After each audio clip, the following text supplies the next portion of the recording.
What's up, Sneakerholics? Is your boy Slim Beezy, and we're back. The Soul Debaters. Let my cast introduce themselves. Yo, this is Dog 1070.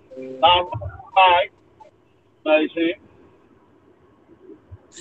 Put us No, down.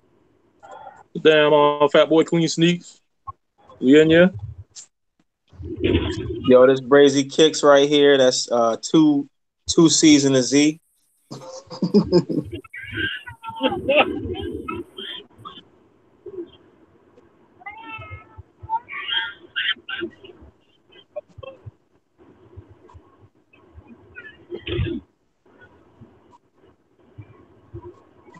What we got today, big dog?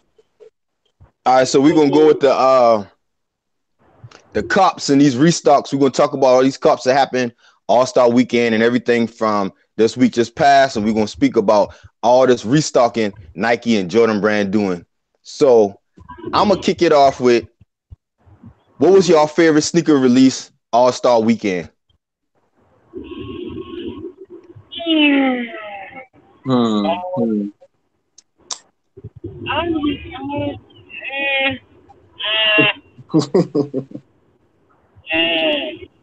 can be honest. I say something mellow. I ain't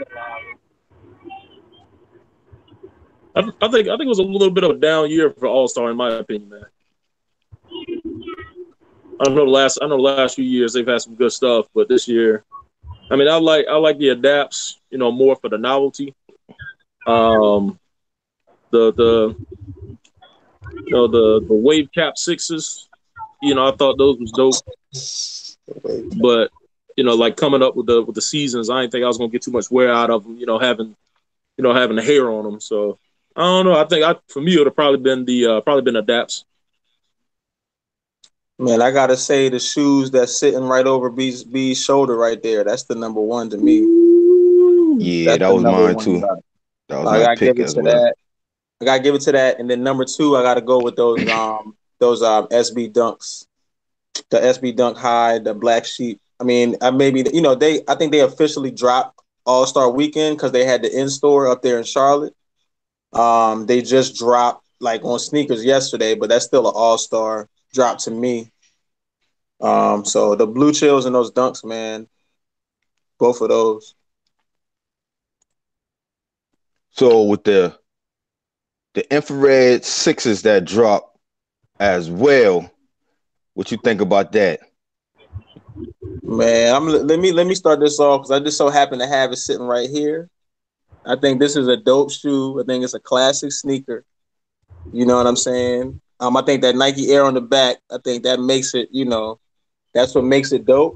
But this pair is not even mine. This pair right here is for my son. I decided not to cop this shoe for myself because before they even released it, I saw like how many pairs they was releasing, and then it seemed like the same thing that happened with the release on the Concords, which they just restocked the Concords again the other day. Like I was like, this seems like there's a Concord restock still like every week, and then they dropped these sixes, and then they restocked them a bunch of times. They continue to restock them.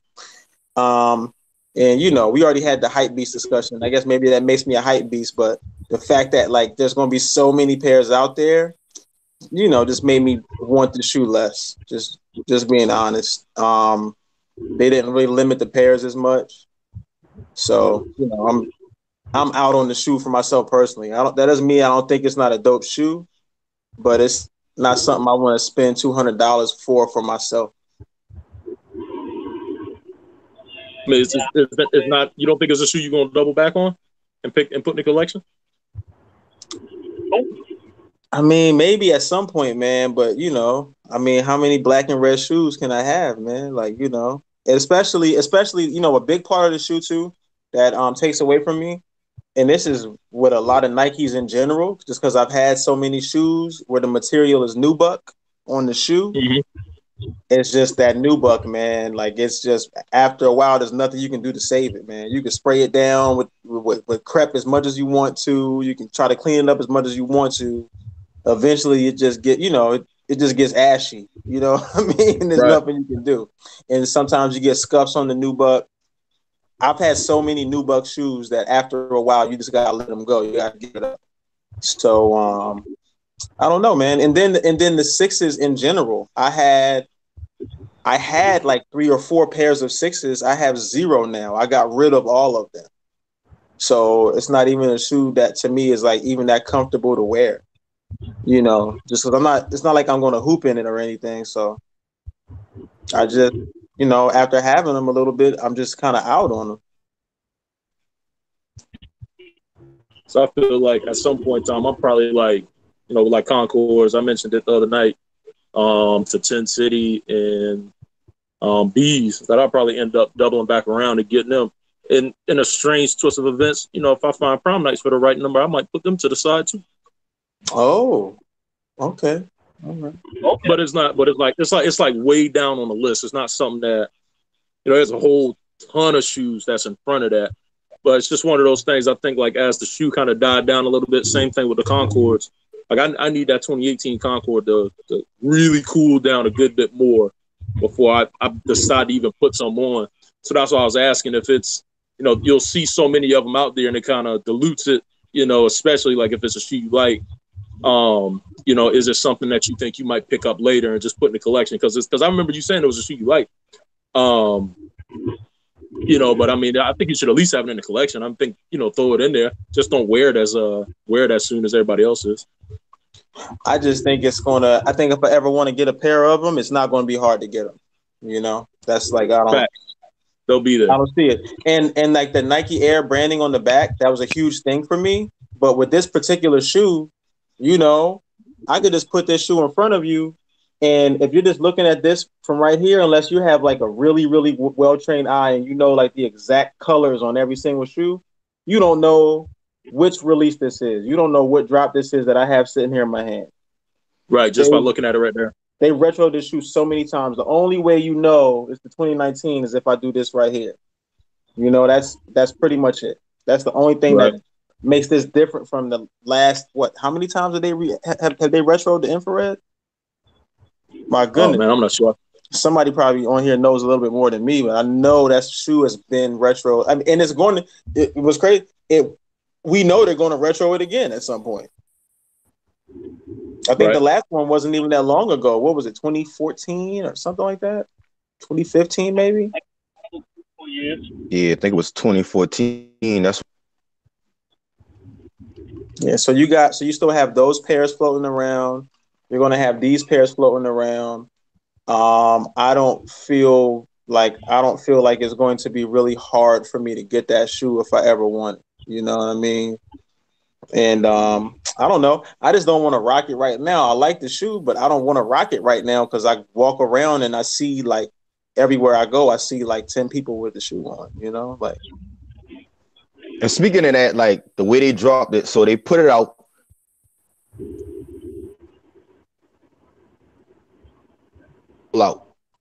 Then it restocked, sold out, restocked, and restocked, and it's restocking everywhere online. And it kind of put it out there like, you know how I hype, like a lot of people that hyped up, they look at it like, oh, because the sneaker's going to sell out, I'm gonna buy it. So I think they took those, grabbed all those people, just so those people to realize like, damn, this ain't even no like limited sneaker. Exactly.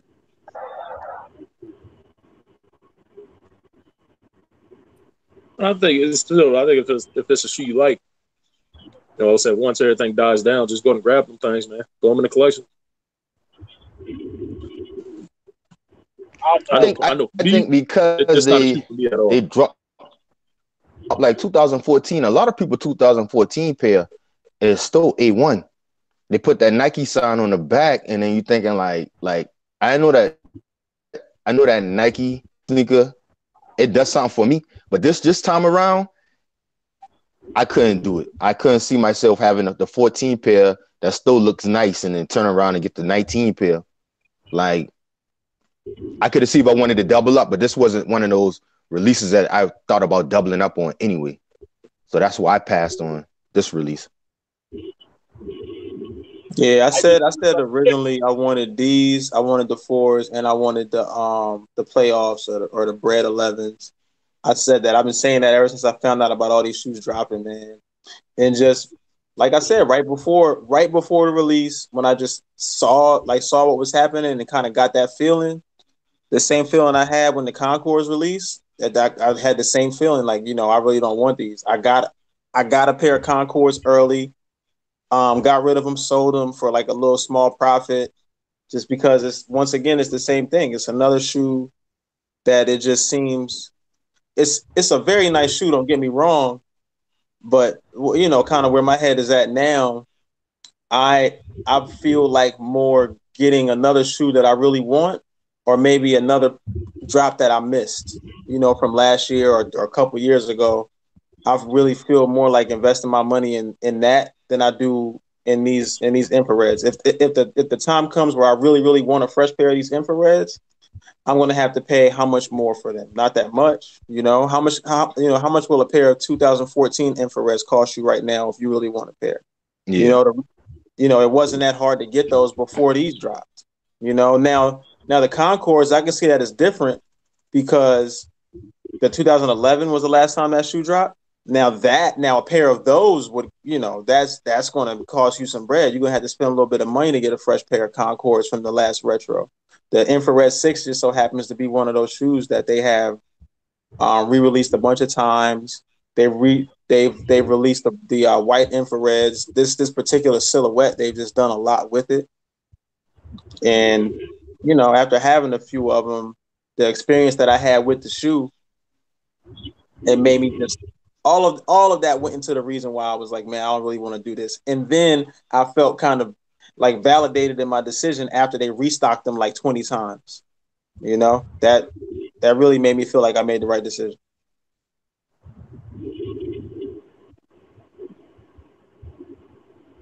What you think about them, Sin City? Huh? I said, what do you think about them? Man, I daughter. I ain't fucking with them. Those 6s are definitely a no call for me. I'll get them for my daughter though. She can have fun tearing them shit up. What do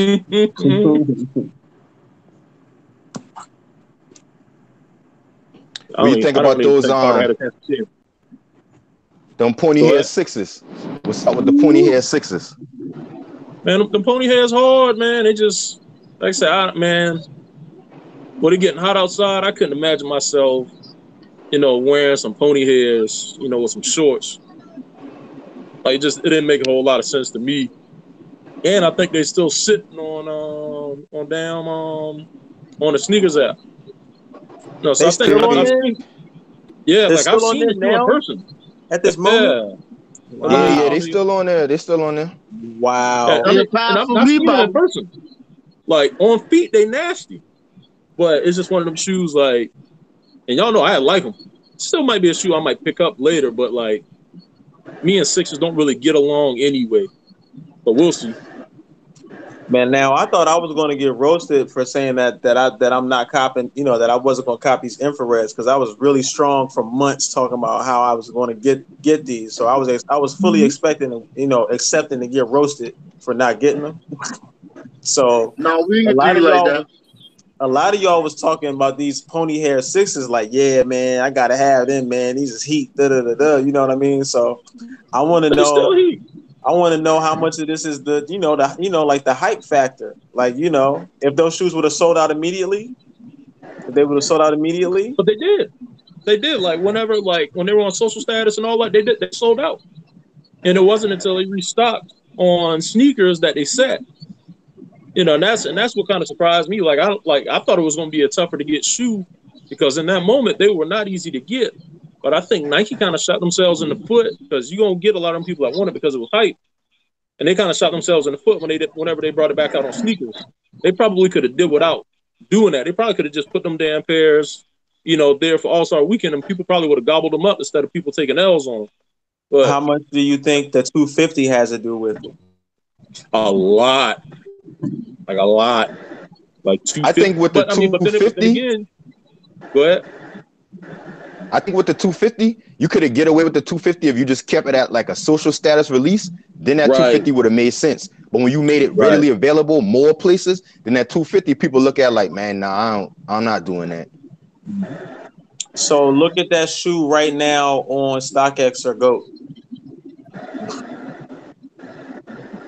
I don't think it's going. It can't be going for too much because it's still available. Right. That's my point. That's my point. So if somebody, so if somebody, sees that shoe sitting there on sneakers at full retail plus whatever their shipping costs or their tax wherever well, I guess there's no shipping on stock on sneakers, but whatever their tax is where they live, they're going to pay what, $270 for that shoe. And then you can probably, I think the last time I looked, some of the pairs were selling below retail. Like right now, I can buy in my size off of StockX, without even bidding. Just buying it now, be $243.95. Wow. You know what my size, know what the lowest ask for my size for that shoe is? What's that? 224. Oh yeah, so you'd be a little bit less. And the highest bid So is right now, 202.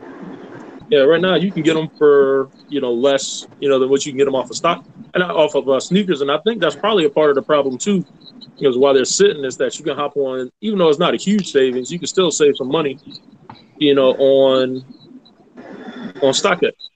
So it's like if I really like that shoe and I thought that shoe was hot, man. I mean, like if I'm a person, right? Because this has definitely happened to me before with shoes that I like when they drop. I'm like, oh man, I really really want that shoe. Then the shoe drops. I pay full retail for the shoe because I think, hey, I don't want to miss out on my chance to get it. Then I cop it.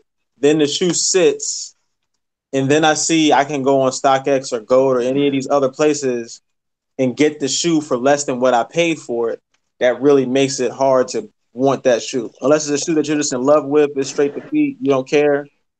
It's hard. If I paid $250 for this shoe, and then what? A week later, a couple of days later, I'm looking at it and I can buy it on any platform for less than what I paid for it. Why would I? Why would I? If anything, I could take my pair that I got that I paid full retail for and return them and then buy them somewhere else. Save myself a couple of dollars. I think the initial hype though with these is I think people saw these as a flip shoe because a lot of people, I don't think a lot of people actually rock with the shoe, for what it is. Like the pony hair and all that, or the cow hair as they call them, cow fur or whatever. I don't think people really rock with that shoe like that. And it was like, okay, I can go to Charlotte, I can roll up on social status, get lucky, and I can probably do a quick flip. So I think that's like where a lot of the frenzy came from. But then, like once it came to the shoe actually being available, I think you see that people just don't rock with the shoe. It isn't. I mean, the colors are subdued, and if you don't really look at them, it looks like just like a black and purple 6. But then you get in there, you see the snake skin, you see the pony hair. It's a different shoe. So I think what we're seeing is that people thought it was going to be more limited than what it was. They saw an opportunity to flip. They went, grabbed a pair. They probably made, I can't remember, how high, these sales got on these, but I'm sure people made a few dollars on them. But once they became available, like you can actually get your hands on them and flip wasn't a concern anymore. That's when you see them sitting. Yeah, like Jamie said, they should have did something special with the packaging. I think all the All-Star releases that came out should have had something special with it, to be honest. I agree. And I think they should have limited a lot of the releases as well. Because they limit the UNC ones, the Turbo Greens, they still restocking as we speak. I think the rollout I think that was dope. That whole rollout they did with the in-store, that in-store experience they had where people can try them on and do all that stuff. I thought that was kind of dope. I think they should have did something extra for everything, like they did with the dunks, the SB highs. They put that special packaging with that. I think they should it don't got to be something extravagant, a different box or anything, just to make that all the All-Star releases feel like, that's what it was. Yeah, I think that a lot of that has to do with, all right, okay, for example, those SB Dunks. Okay, so we could talk about what like the hottest releases of All Star, which I think is the Blue Chills, but I think that's just because the shoe is just absolutely fire and it's limited. So those two factors, I think, you know, is what contributed to that. The whole it only released in women's sizes, that had a whole bunch to do with it too. So I think that had a big part of it. that's a huge thing too. So it's limited in more ways than just the size itself. You know, there's a whole bunch of people who were questioning whether they would even rock the shoe, but the shoe is so dope that you got any dude that has a size that could fit the shoe would still rock it, myself included. You know, so you have that. But besides that, to compare the two, I would say like kind of special releases, you got these social status sixes, and then you got these the black sheep SB Dunks.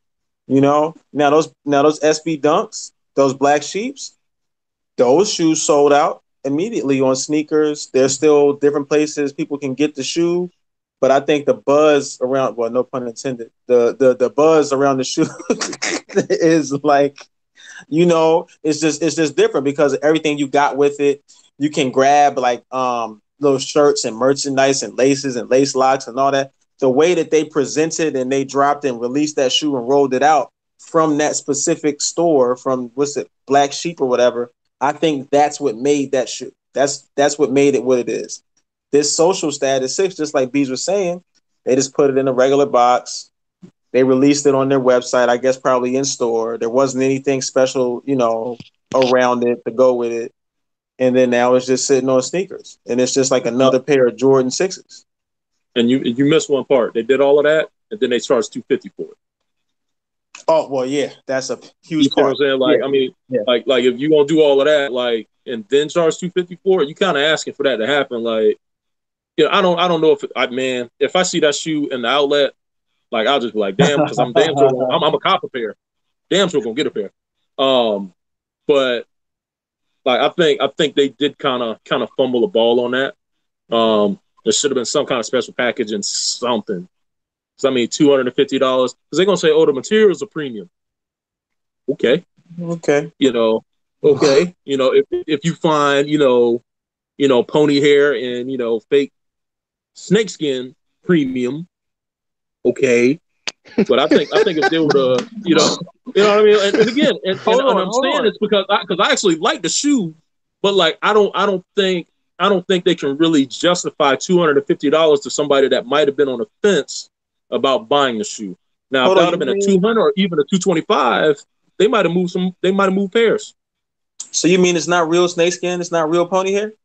Man, this wasn't like me telling you that Santa Claus wasn't real, is it? I hope not. Cause I'm sorry if I was. Okay.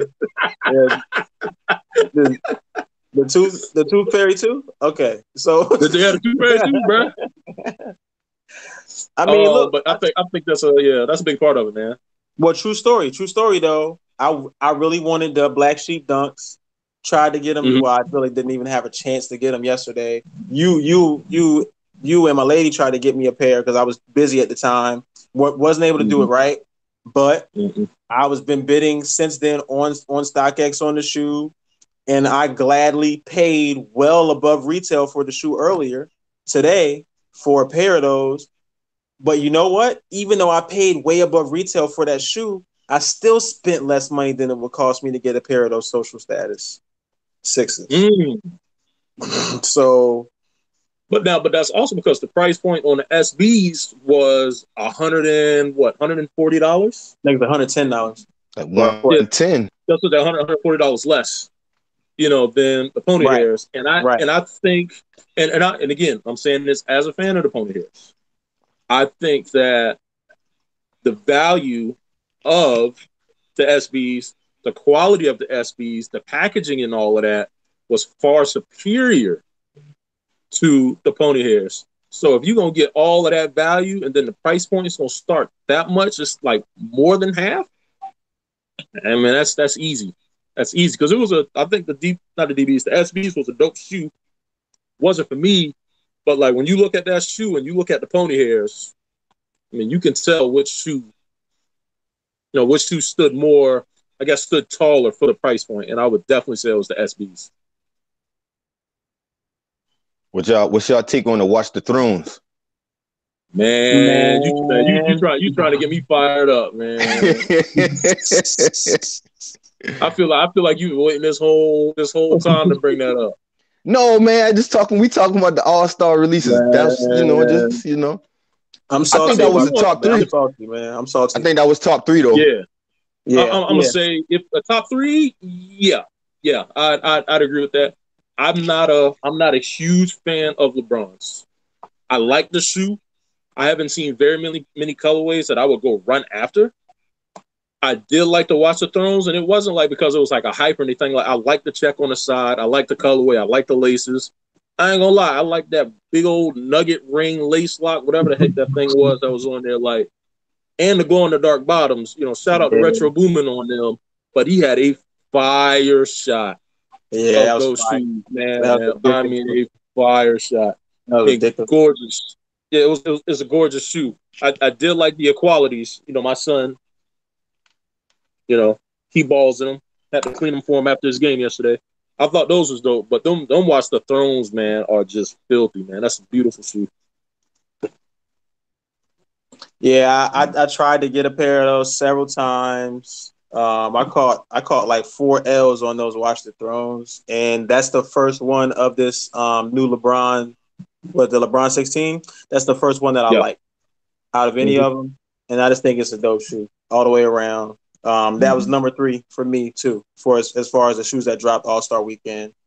And I think once again, I mean, now the way LeBron's release, I guess, is even different from any other Nike. Even Jordan, you have to put, this could start an argument, but you got to put the way that the LeBron's release kind of as its own entity, even the same way you do with Jordan releases. You can't even look at it like a Nike release because he kind of does his own thing with the way that the release goes. You got the whole LeBron watch thing that happens, and then you have they'll like imitate that with other shoes. Like I think Russ did it at one time. I think KD has done it. Some other people who have their signature shoe with Nike, they'll do like a surprise drop that coincides with something that they're doing. But that LeBron watch thing is, I think that's a brilliant idea.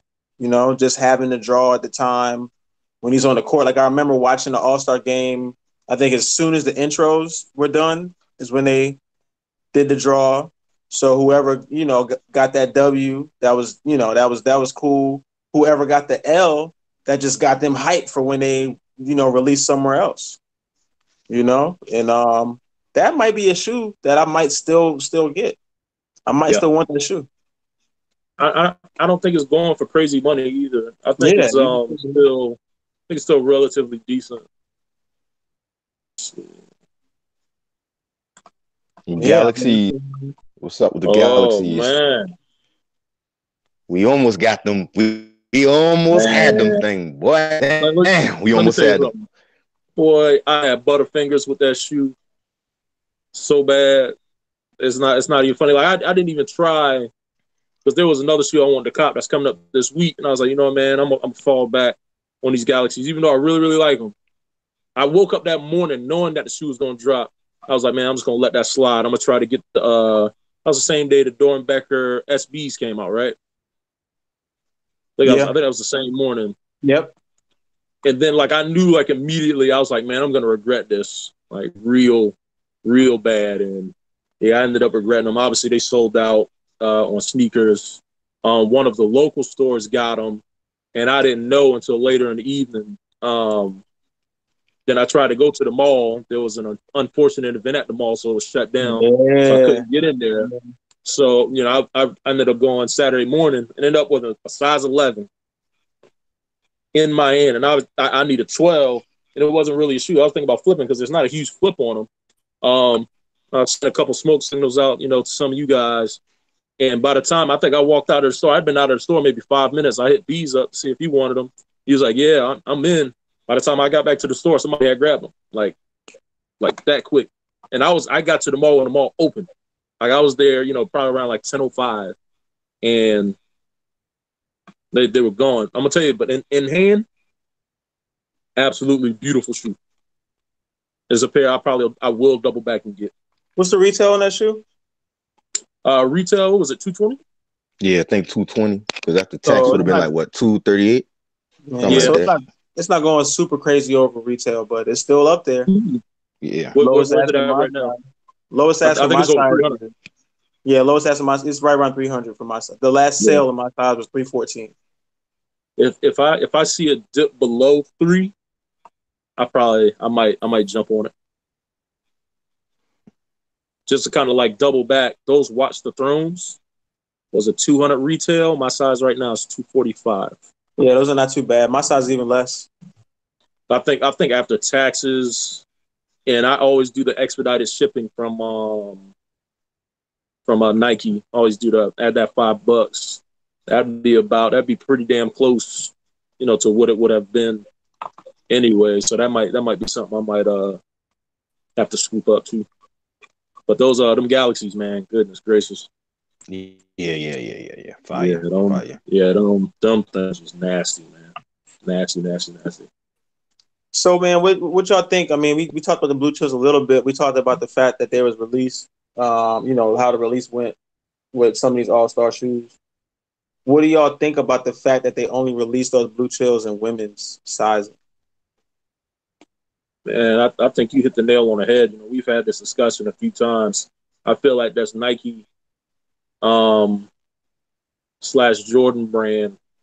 I think having a level of awareness, um, trying to think of a way to articulate it.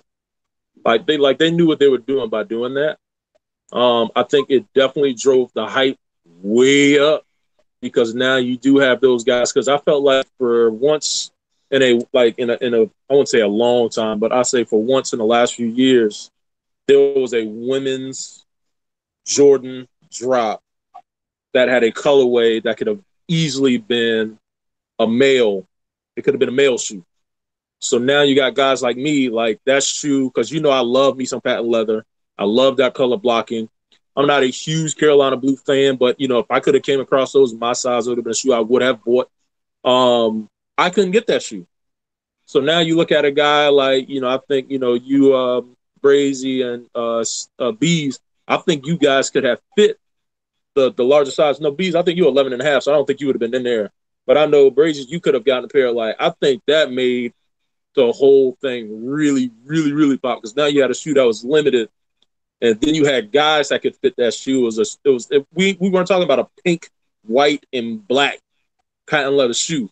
Is that obsidian or is that black on the shoe? Oh, that's Obsidian. It's obsidian, all right. So no, I'm looking at it behind you like that could just as easily be a dude's shoe. Beautiful Yeah, that's shoe. blue. Yeah.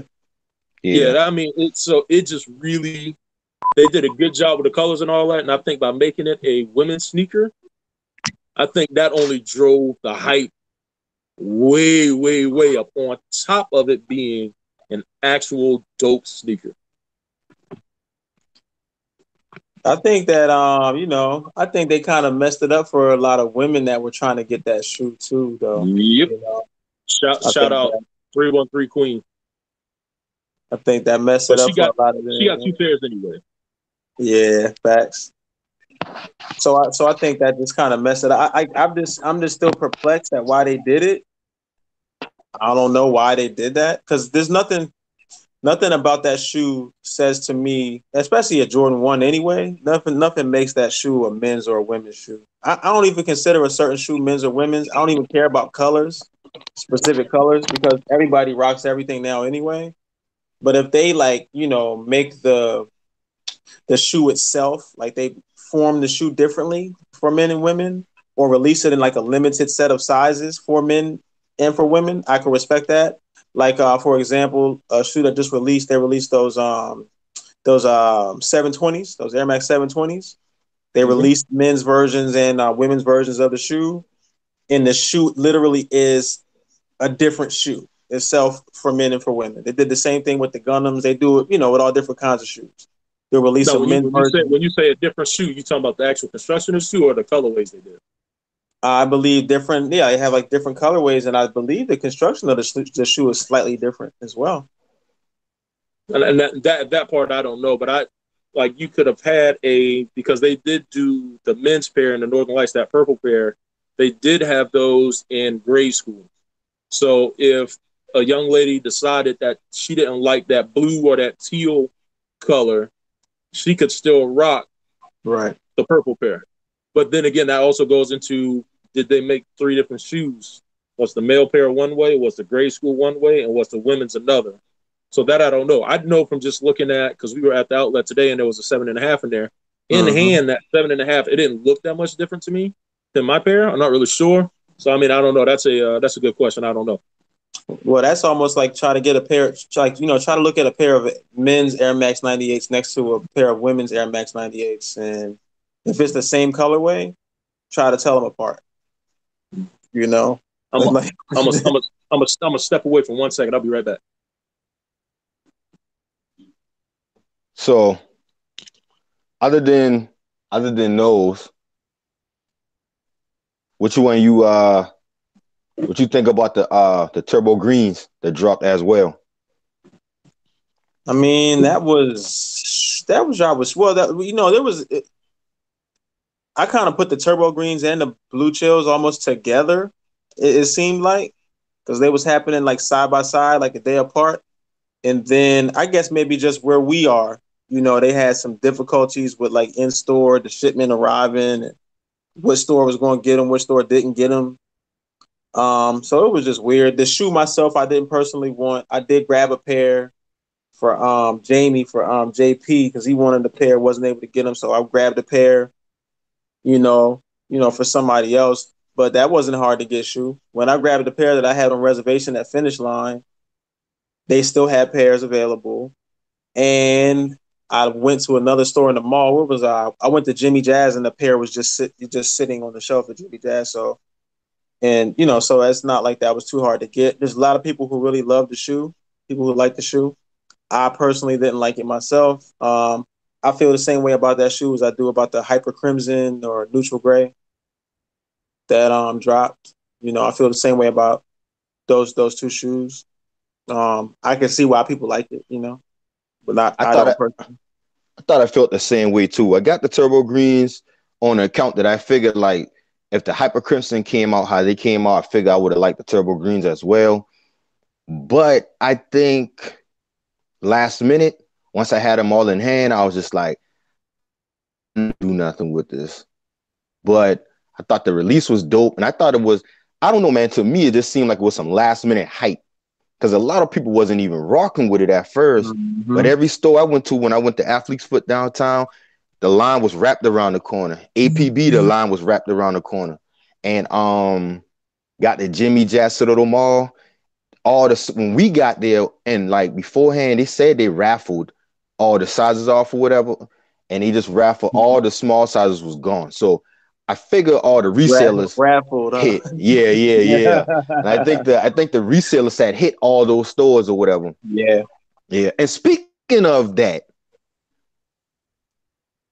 DTLR, when I called you and let you know about that release with the blue chills, yeah, I'm gonna tell you, leading up to that, when I called and a lady answered and was like, I asked her, I said, was y'all getting the blue chills? And the lady was like, is this so-and-so? I was like, who? And she was like, is this so-and-so? And I was like, yeah. And she was like, yeah, we getting the blue chills. So then that's how I figured, okay, y'all getting them.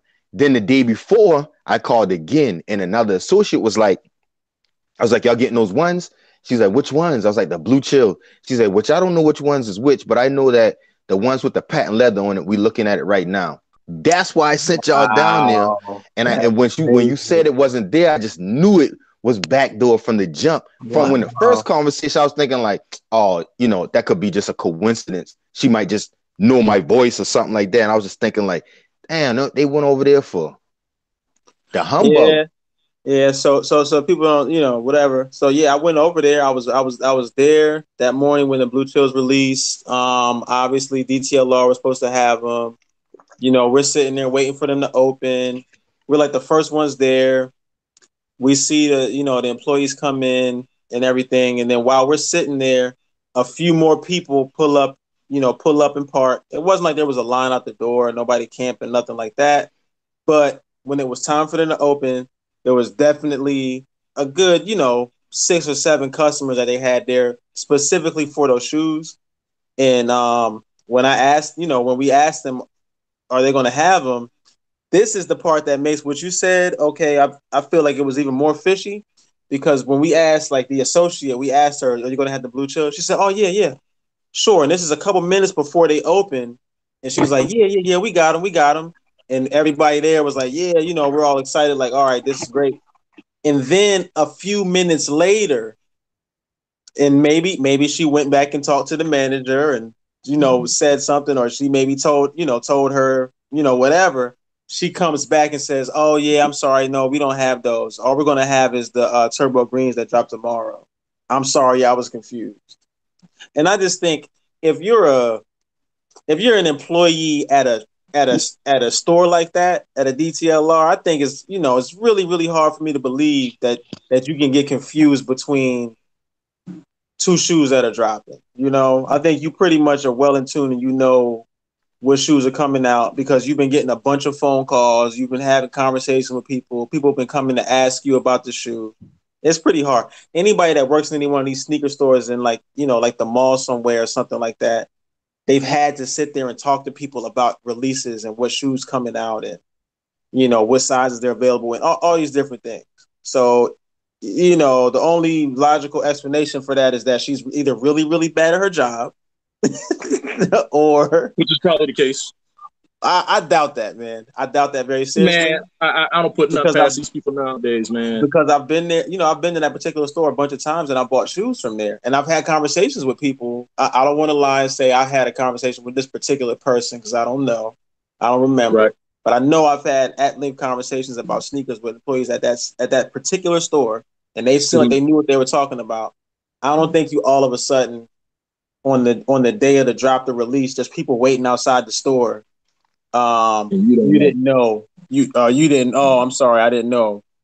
That we were going to have these. I think it's exactly what B said. They already had a deal set up. The pairs they got backdoored. I guarantee you that. And when you look at the shoe, this is another thing that makes me think that this happened. Man, those shoes were going for $500 a pair. You talking about pre-sale. We're not talking about resale. We talking about pre-sale. They were already at $400-$500 prior to the release. And usually once you see the pre-sale so high, that just makes the hype just go real crazy now, because now people, you got everybody out there, like you got non-resellers that's looking at the sneaker like, oh, this is a quick flip. I'm buying this for $175, turn around selling it for $500. Oh, this is the business. And if I can get 1 or 2 pairs, I'm all right. So you got people, it's like the Concord release. Everybody and their mama got off their behind to go get that. And I think the same thing happened with the Blue Chill ones. They saw that pre-sale, everybody ran for those. Non-sneakerheads, resellers, non-resellers. Everybody just was like, yeah, we going for that. Just looking at the pre-sale. And I think when you have that amount of money involved and that possibility for somebody to make that much money, then it does not surprise me that maybe somebody, some smart, ambitious person probably got in the manager's ear and said, hey, I'm going to give you XYZ for each pair of those shoes, because the shoe retails for whatever it retails for. I mean, hey, a person with enough money, they could have given them $100 extra for every pair and still made a lick and still made a bunch of money off the shoe. And if they get a full size run, how much money goes in the pocket of that manager at that store, Hey, full size run. Come on the show.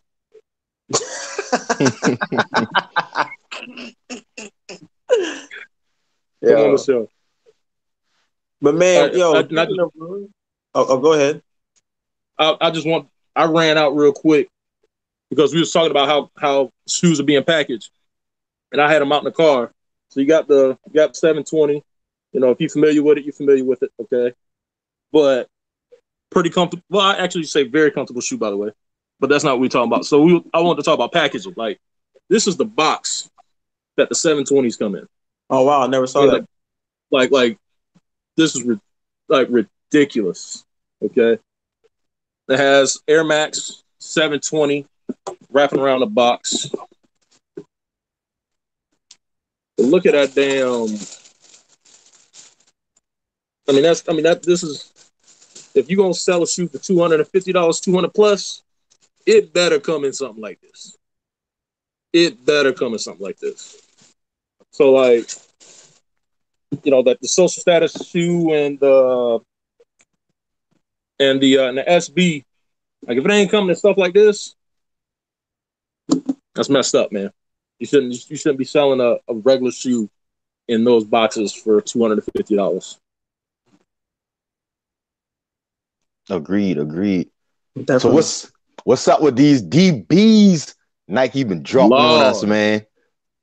Man, listen, a dude I follow on Instagram, good dude, real good dude, man. I rock with him heavy. He hit on the foams and the damn sixes. Hit on both. Wow. I was like, yeah. I took L's on everything. So honestly, I would have let the sixes fly, but them foam pauses would have been right back there. And I just would have had to keep those, man. Them foam pauses would have went straight to feet for me. And if I'm mistaken, them sixes, the resale on them sixes went all the way up, right? It's crazy. It's like over $1,000 or something like that. Yeah, I was just looking at that when I was looking at the resale on the social status sixes. And those sixes are crazy. Now it was real funny, right? Like I wanted to ask y'all what y'all thought, man, because I've seen people that some people really feel some type of way about them retroing these DBs. Like there's people who feel like they should never ever, like, I don't know, maybe they had a feeling that when they made a DB that is never ever going to release again or something, like, I don't know. But there's some people who literally feel like, oh, they should have never retroed these again. Like it's messed up. And then they automatically feel as if somehow the quality of these retros is going to be inferior to the ones that, when they released before. Because I think the sixes is from what, like how long ago? Like 10 years ago or something? I think the foams is from like 15 years ago or something crazy like that. So I'm not sure. Were they doing a 15th anniversary of Dornbeckers, or is this how old these shoes really are? I don't remember. I know I was looking at two of those shoes, and I know all three of these shoes. It was a while ago that they released the first time. I know that. And I know that there's some people that think, number one, the quality is not going to be as good as the first release. And there's some people who think that Jordan Brand, or, I guess not Jordan Brand, but Nike should have never re-released them at all. So the foams came out in 2013. 11/23 of 13 was the original release. So I think it was the 15th anniversary of them doing the Dornbecker collection. What about the Dunks and the sixes? See, the sixes came out a long time ago. The sixes came out in 2009. That's what they're talking about, the sixes, like 10 years ago, or whatever. I saw somebody doing that, and it's crazy because a few of the people that I saw talking about the fact that they shouldn't have re-released them, they have a pair of the originals, and they copped a pair of of these two. So I don't know if that's about them wanting to feel like they have something special or what. Even with the restock, you still got something special. It still was a limited release again. I don't see nothing wrong with it. You do it long as I see what they're getting at, but I feel like they shouldn't be as mad because it wasn't a GR release. It still was a very limited release. So you got to think 10 years ago, who has that shoe still in a great condition? So it's kind of like, boom, I get to say I got it the first time 10 years ago and I wore it and whatever. So whatever miles I put on it and then put it up, it's still probably in like not so good of a condition. Now I got a chance to recop another one and pretty much can feel that same feeling I felt 10 years ago. I don't see nothing wrong with it. I just think it's a lot of people just feeling like, oh, I got the shoe. Nobody else should have the shoe. Exactly. Yeah, and then somebody else gets the shoe. Oh, that's some BS because they did this. So what? Man, I'm looking at Sneakerholicbeez right now. That's a straight up legit $1,000 that it will cost you for that shoe. And for both shoes, for both of them, for the one that just released and the one that released back in '09. They're both like the one now is in my size is 1025, and the one from '09 is 945.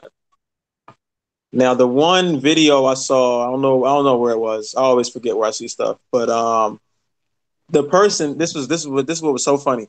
The person still had a dead stock pair of the '09 ones, and he was so like triggered by them re-releasing it. He made a video of him taking the saran wrap off of his dead stock ones from '09 and unwrapping them and like, yeah, I see, I still got these. They should have never released these. They're never going to be these or whatever. You know what I mean? You know, saying, you know, that somehow, and then there's people asking him, you know, well, man, why haven't you worn those? Why you still got them dead stock for 10 years? Like, what, you know, what are you doing?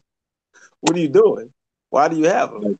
Man, I ain't gonna lie. Like when I hear people, you know, either, you know, being upset about them bringing them back or people that couldn't hit on them, because I would really like to know what the numbers were for these shoes. Like, I don't think it was very high. I didn't see. Granted, I don't follow a whole lot of people on Instagram, but I didn't see a whole lot of people posting dubs from these shoes. Yeah, I saw 3 total. Yeah, I saw a you couple. know, one 6, one foam, and one of the SBs. But I would really like to know the numbers. But those people that's crying about this stuff, man, get over it, bro. Like, literally get over it. 90%, 99% probably complain is the ones who have them already. Exactly. Right. Because the people who don't have them, shit, we want them. Yeah. So I know they ain't gonna be complaining like, oh, that shit came out. And I guarantee you, 9 times out of 10, people talk that talk, but you did hit that button. You hit that button on Nike's app to get that pair again, and you know you did. People always do that. Oh no, this and this would have been. Yeah, exactly. Well, that's what I wanted to point out. I got both. That's what I wanted to point out. The people that I saw, because I saw several people. It was just funny. I saw several people. Every single one of those people that I saw, and there's people in the comments saying the same thing. Every single one of them. I saw one guy. This is what he said. This is what his comment. It was maybe not exact words, but he was like, "Yeah, I got the original pair. They never should have re-released those, but I got the new pair anyway." That's what I'm saying. Like they get like that energy is like come on, man. Yeah. And what I do find interesting is whoever had the '09 pair, you know, I'm looking at it now. I'm just looking at, you know, StockX, you know, the ups and downs. They didn't gain or lose any value at all. They've stayed within about $100 of themselves. They were $1,200 in May, and as of today, a pair sold for $1,000. You know, in December they were down to 905, so they actually appreciated just a tad after that release. So that's probably somebody wanted to have both. Yeah, I'm looking at my size in that shoe, and you can tell the difference. Just even the picture that StockX has of the shoe, you can tell the difference. And actually, the value is less than the one that just released. I guess what was that yesterday? Day before yesterday, whenever it was. Yesterday. So it's actually less. So I think that may have something to do with it. Because, you know, hey, man, who wants to? I mean, there's been some shoes that have dropped like a pretty long time ago that I've been close to buying. And then one thought that did go through my head was, man, do I really want this shoe? This shoe's 6 years old. This shoe's exactly. 7 years old. I do this. That's what's I've been fighting for them black Grape 5 so much, because every day that passed, that's just time adding and adding and adding. Then I get the shoe, and that particular shoe is going to be a straight to feet type of shoe. Then you get the shoe, you thinking like, well, how much time do I have now with this shoe? So, because I think what you might be seeing here, I think people are actually selling their old pairs to grab these new pairs. Because if you got $1,000 shoe, you know, if you got $1,000 '09, or even a $900 '09, wow, yeah, if you can step up and get the new shoe, you know, for $100 more. Oh, I'll go ahead and let them fly. That thought never occurred to me either. I didn't even think about that. That might make sense, unless you have some kind of unless you're just tied to the shoe with being the original. Because this, I got to acknowledge the people who are who are about the OGs when it comes to sneakers. There's some people who have like real OG sneakers. You know what I mean? Like 20-year-old shoes that were like really about that life or whatever. I'm not one of them, but I know there are people out there who are about that. I mean, but you got to think though. Those people who are about that, that's fading away. All those people who got all that stuff, they way older. True. So you got this younger generation of sneakerheads and people going for sneakers. They ain't thinking like how other people thinking like, oh, the DB9s is shouldn't re-release and they probably got a DS pair and whatever. That person like 45 to 50 years old with this knowledge or whatever. That 18-year-old, that's not going to fly with him. He's not hearing that. Like, if I had $1,000 to spend, I'm not going to spend $1,000 on a 10-year-old shoe, especially if I wanted to go to feet when I know I don't have that much time left with this sneaker. I might as well buy it and then put that up as display because I'm not going to do nothing with it. I can't do nothing with it. So I take my $1,000, I spend it on this new one, and then I can wear it and do whatever I want to do, and I could probably put 10 years of wear into that shoe. Yeah. Well, that was a big reason for me wanting to. I almost pulled the trigger on the DMP pack. Yeah. I used to want that real bad, but then and what year is that? I just know it's been a while. Yeah, they're old. They're old. And then I just thought to myself, like, I started looking at pictures of the shoe online, like dead stock pairs of the shoes. And I was just like, man, look at the soles, look at everything. And I was like, man, I'm going to be really upset if I spend all this money on these shoes. Then I put them on and they're like disintegrate. Or it's even a dead stock shoe, but the soles are so yellow. You know what I mean? Like, I just thought about that. 2006. Yeah, 06. Wow. Oh, man. Now to me, it's like, I can't do that, man. Yeah, around that time, man, that's collector's type of thing right there. Yeah, somebody grabbing that. Yeah. And then when you get them, you got to think oxidizing has happened. That oxidation has happened, and it's going to be continuing to happen. You can't block that after that long. So it's kind of like, all right, what's my next thing to like? I don't know. I couldn't do it. I can't go back too long. In my size, by the way, the DMP, and I'm talking about because there's multiple DMP packs, so I got to specify. I'm talking about the 6s and the 11s. The 611. Yeah. Which that's still, people talking about the Concords that released. Those are the Concords I want. But yeah, it's 2006, man, and that still is selling for almost $1,000, anywhere between $800 and $1,000. That's what I saw.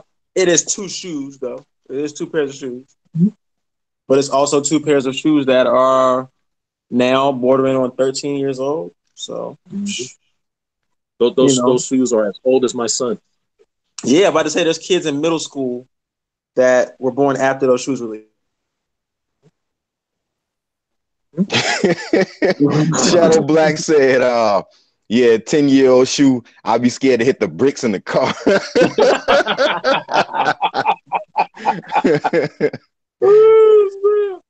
That better not be at grandma's house trying to step on the ropes, bro. You might, the boys might bust, man. I mean, you have them old shoes like that, and they're great. But I agree with y'all wholeheartedly. I really do like the DMP 11s. I like that gold because they're different. Ain't like people gonna have them on, they gonna think they fugazi, and that's gonna make it even better for me. But yeah, if I put them things on and that sole disintegrates while I have them on, because you see it happen to PJ Tucker all the time. Like he posts stuff on his Instagram, he's wearing these old shoes, and it happens. I've just like literally seen like midsoles disintegrate, and that stuff is heartbreaking, man. It's heartbreaking. And speaking of, just so happens to be that the other shoe is a 6.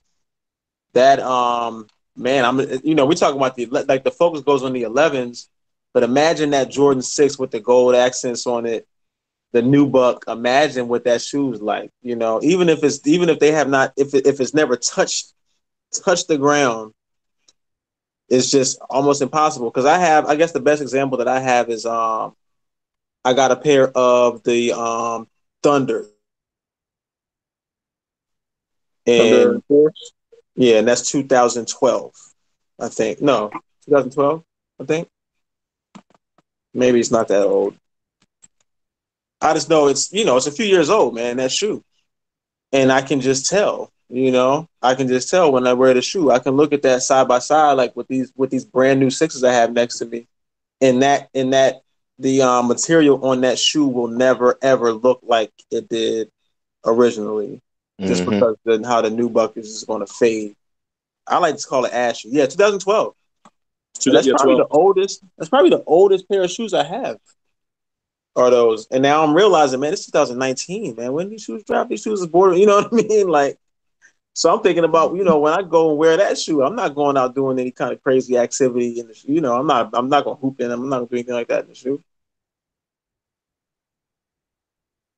I mean, hey, anybody that watched the Duke game knows shoes that's a couple months old cannot explode. a couple months. Man, that pair was probably fresh out the box. Nah, they found out that he been wearing them for a couple months. Oh no! Now a dude of his size and his movement, you can almost equate that. You can have a person that has a set of tires on their car, and they drive relatively modestly, and they'll go for a while, but then you could probably put them same tires on a high performance car and take them to the track in one day and shred them after about 15 or 20 laps. Exactly. There you go. If Zion, and again, everybody wants to take shots at Nike, man. I don't know if we were going to end up talking about the Zion situation, but like everybody wants to take shots at Nike. I think Zion's a great kid. I think Zion should have done better. I think he should have picked a better shoe. And I think he knows now that, when he putting them kind of miles on them kind of shoes, man, especially with the Nike connection they have, just get a fresh pair if you're going to do that. Or wear the shoe of a person that plays the game the way you do. Because I promise you them LeBrons wouldn't have did that. I agree. And also what we was talking about last night, what happened would change the sneaker game as well.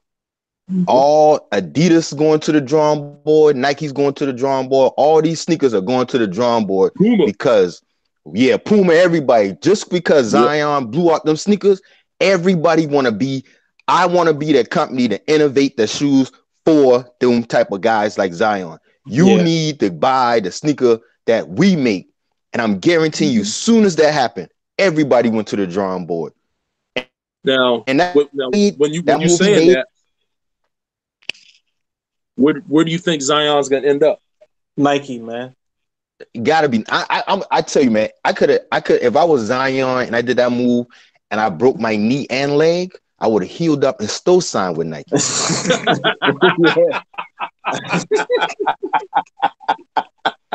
Hey, look, but like D Rose didn't leave. D Rose was with Adidas. D Rose hurt himself a few times. Somebody else hurt themselves in it. I remember there was a stigma for a little while with Adidas that people was like, man, people getting hurt in Adidas, knees and ankles and Achilles. Look at Steph Curry and Under Armour, and those people don't leave. But I think people, especially with Zion, like literally, and I heard somebody say, man, Zion Williams had Barack Obama at a basketball game. Like that's how big of a deal he is as a player. And then for something like that to happen, people were just looking for an opportunity because Nike has kind of put themselves out there. They just got that new campaign out there about women's empowerment, which is super dope. They back Colin Kaepernick, and they're just the biggest brand, and people were just waiting for a moment to try to jump on Nike and try to make Nike seem like, oh, see, maybe Nike ain't so great after all. Yeah, but this was a common sense move, though. This more like common sense, bro. PG is not the player that you are. It's more like this wasn't. And then on top of that, like you said earlier, you could get away with if you're that explosive and you want to wear PG, you wear a new pair of PGs every game because the way you play, the miles you put on that one sneaker is crazy. You cannot wear that sneaker again the next night. You will have to just that's gone. That's gone. And keep on just those gotta fly. Yeah, that could have been an option too. So even though people want to take shots at Nike, at the end of the day, that could have been any brand. Facts. If it wasn't that type of sneaker that could hold that weight. It's not like, and then on top of that, you talking about, okay, the PGs blew out. How many people of that caliber doing that type of stuff with these sneakers? It's not like it's going to just happen like every day. Like nobody in our circle going to blow through those sneakers doing nothing like that. No. I'm gonna be honest with you, and this might be the Nike homer in me, but I think Zion would have probably blew out a pair of Adidas, Pumas, or Under Armour a long time ago. Just my opinion. That it took this long and that Nike shoe for that to happen? I don't know. That, like I said, might be the homer in me, but nah, I don't. I doubt it. That situation had anything to do with Nike making a quality basketball shoe, because they've been doing it for a long time and they've been doing it well. Like, but nobody's gonna want to do the research. Ain't nobody want to look into it. They're like, oh, Nike. Like I was reading comments earlier, they were talking about, because people were saying, oh, Nike killed it with that women's ad. And then you see people in the comments, just like they killed Zion's foot. I was like, okay, hold on. Zion's foot is fine, okay, and he has a mild sprain of his knee. Not even the leg that he broke the shoe in was hurt. So it's like, y'all boy, chill, all right. But like, you know, everybody just wants to jump on that, and I'm like, man, y'all boys tripping, dude.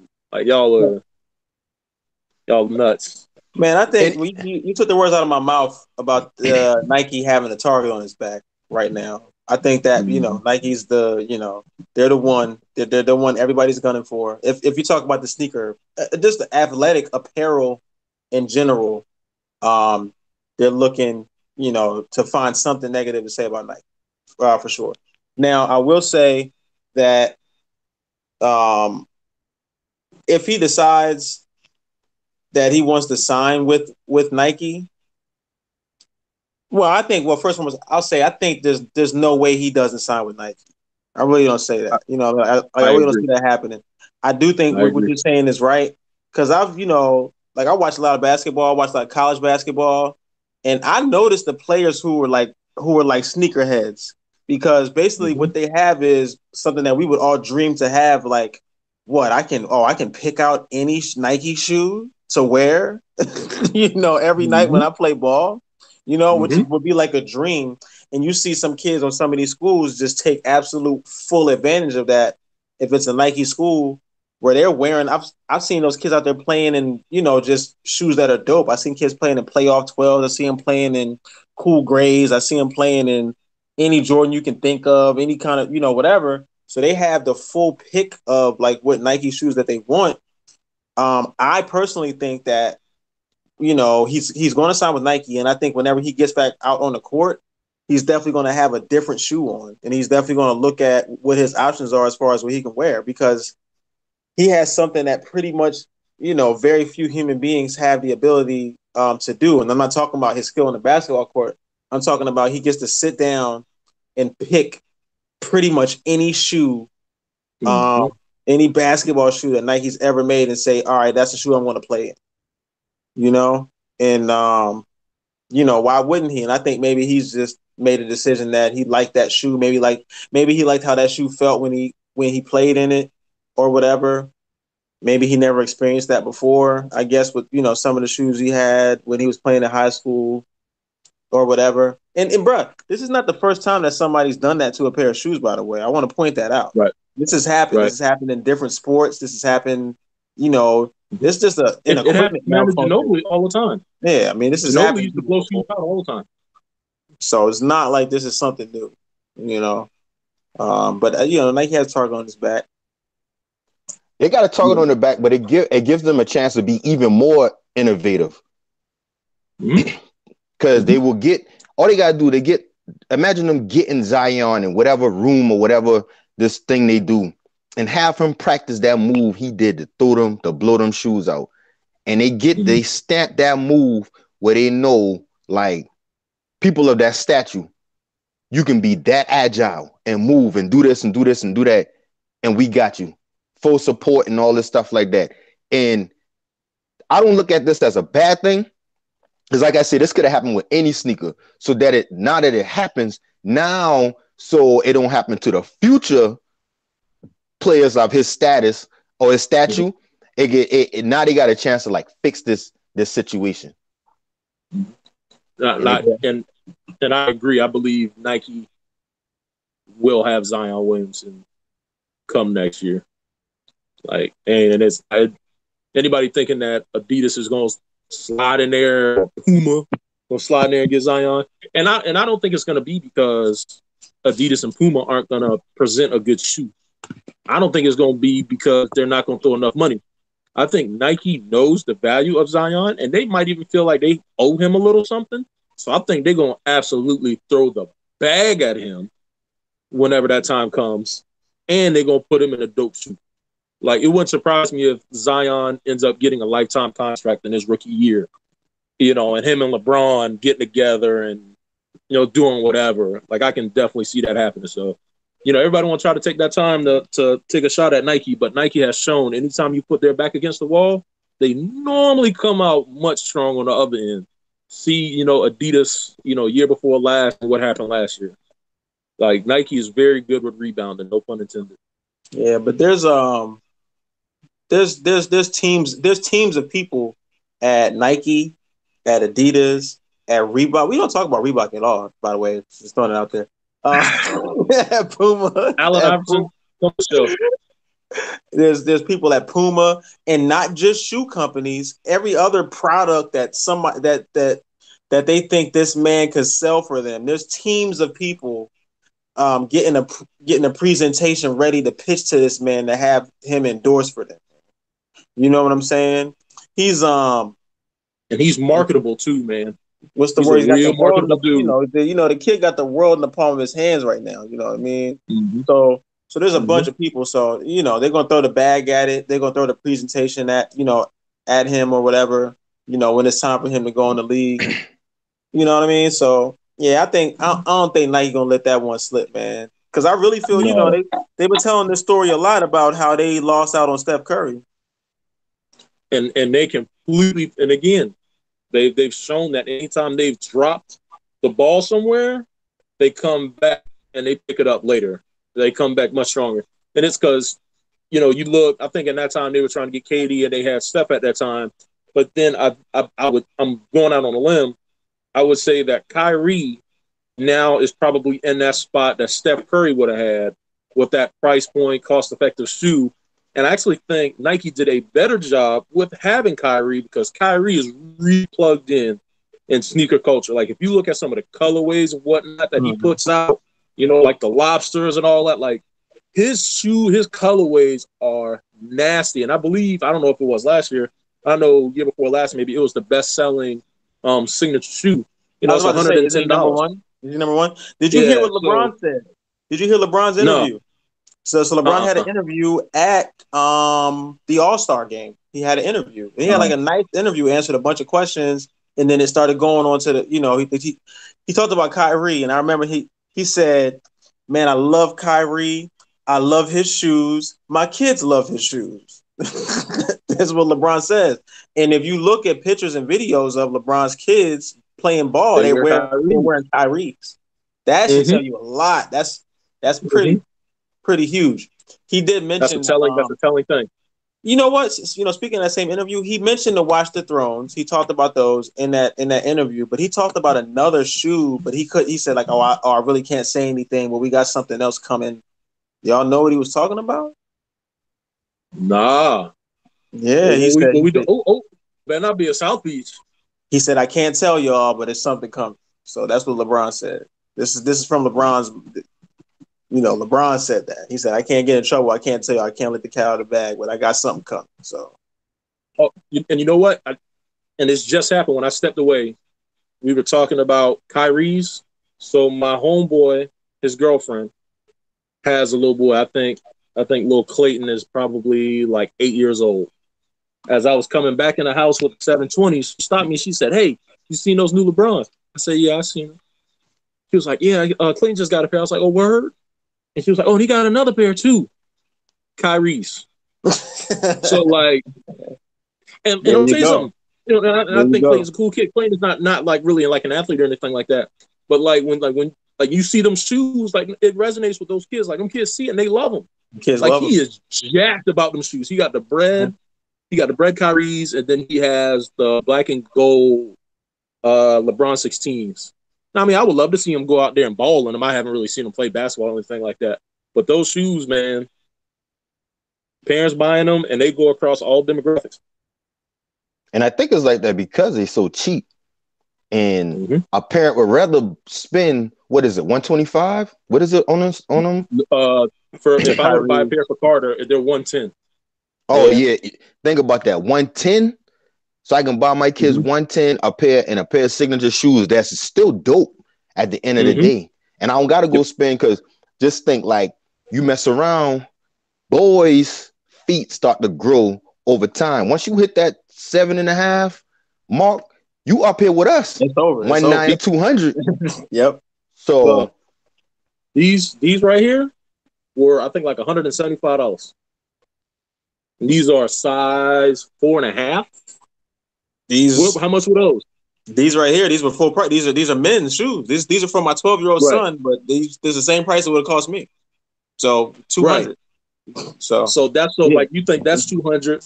These right here as a kid's shoe is 175, and you get a pair of Kyrie's. Even an adult pair of Kyrie's is what, 120, 130? Yeah. So you know what I mean? So a kid's shoe is 110. And then it's not that it's a cheap shoe either. Like I said, the colorways are fire. The technology in the shoe, like, it's a functional shoe. Like Carter, like, he came to me after his first game in the LeBrons. I mean, he still did fine in them. He was like, Dad, I can tell the difference. So I told him, I said, try the LeBron on and try the Kyrie on. It's like, because the Kyrie is more for and it goes back to the whole Zion thing. I said, the Kyrie is more for how you play. You do a lot of lateral movements, you do a lot of crossovers, you do a lot of quick movements. The way Kyrie's come up over the sides, it gives you that grip. I was like, the LeBrons is more for, he has another kid on his team named Justice, who's kind of like LeBron, Zion-esque, straight line, real powerful kid. I was like, LeBron's are more for him. And he just ended up liking LeBron's more. But after that first game, he was like, Dad, I can tell the difference. I was like, what do you mean? He was like, when I'm trying to cross over and stuff, the shoe doesn't really come with me the way Kyrie's do. He was like, I'll be fine. But, like, think about a kid that's 12 years old and he's able to recognize that a cheaper shoe, by almost $100 is a better shoe, for him. So when you start getting down in that price point, man, you got them fire colorways. Like, he had the What the Threes, and he won for the last 2 years. And, like, kids were always like, what are those? Where'd you get those? Where'd you get those? So they're fire. Like, they're dope shoes. So I think we're going back to the original point. I think Nike's going to be just fine. Like, they missed out on Steph, but then they got Kyrie. They messed up with Zion in college. They're just going to give him a lifetime contract, and they're going to have a ridiculous marketing campaign, and everybody's going to be like, damn, Nike didn't even lose Zion after that? Nope. Not happening. I don't see them losing them. I don't see what will make. I think people are reaching, because when you start putting everything together, it doesn't. It's not really something that Nike did wrong. Right. No, exactly. Literally, more was done wrong by Duke and Zion than by Nike. Like, Nike makes the shoe for you. Like, Nike makes it, and you wore it when you played Virginia when LeBron was there. You have the shoe and you have access to it, but you chose not to wear it. I ain't really on Nike, man. Think about the signature shoes. Like you say, they made the Kyries for how Kyrie play. They made them PGs for how PG play. Not how LeBron play. That LeBron and that PG is two separate shoes. Price point. And it's telling you through the price point as well. Like, hey, we got more stuff going on with this LeBron sneaker than this PG. Right. And like you put all that together, like, what did we do wrong? We made a shoe. Just like, remember when you was talking about yesterday, you were saying like the thing what you was talking about with the football. They make offense. They got offensive lineman cleats. They got cleats that a linebacker and defensive end can wear, and you got cleats that a cornerback can wear. Exactly. Offensive guards should not be wearing a pair of Vaporfly cleats in the trenches. You gonna break your ankle. Somebody gonna step on your toe. Like, literally, an offense. Like, if you ever see an offensive lineman cleat, it's a boot. It's massive. The toe is fortified. I don't think it's a steel toe construction, but the toe is more fortified. The ankle is thicker, and the cleats on the bottom spikes they're not as pointed as like a DB who needs them to change the direction. Like they make a cleat specifically for each position. And what Zion did, man, that was comparable to him wearing a DB cleat playing offensive guard. Right. Like that's literally exactly what happened. Like PG is not a laterally quick player. He doesn't do a whole lot of crossing over. He is a spot up shooter. That's it. You look at Kevin Durant's shoe. Kevin Durant's shoe is almost designed somewhere between a PG and a Kyrie. You know, they have a little bit because Kevin Durant does get a little bit more lateral. But same thing. Zion shouldn't be wearing Kevin Durant's shoe. Kevin Durant is a beanpole. He's a 7-foot beanpole. Damn, you know, PG is a 6'8" beanpole. Kyrie is a 6'2.5", 6'3" point guard. LeBron James is a 6'8", 260-pound freight train. You need to be wearing those, not PGs, not KDs, and not Kyrie's. Or some of these, you know, or some of these other, because you know they do make other shoes and signature shoes, like you know, some hyper dunks, some some foam, something like that, something more sturdy. You know, man, listen, if you would have blew out a pair of foams, oh my god. Nah, yeah, all right now. That's man. He would have been like, what's it, the 8th wonder of the world? You blow through a pair of well, you blow through one of these. Oh my god, my goodness! But it's I think we're all saying the same thing. I think Nike's gonna be fine, and it's just a matter of him. He's probably gonna go back and look at it because I know he sees it and I know he hears it, and I know somebody said, "Hey, bro, should have been wearing the LeBron." So he was out that last game against Syracuse. But I think the next time we see him, if we see him in anything other than a LeBron, I ain't gonna lie, I'm going up to Durham my damn self. We're gonna have a combo. All right. Okay. I mean, you know what though? That's going to be must see TV. Everybody's going to be looking to see what shoes he has on. So that's a big thing. And also too, you know what's crazy? When we was at the bar last night, I was waiting to see. We were sitting at the bar watching the game when in the Syracuse game, and I saw Zion. I saw his head, and I was like, "Oh, is he playing?" I was like, "Oh, he ain't playing." But I was gonna be looking at them feet. What he got on?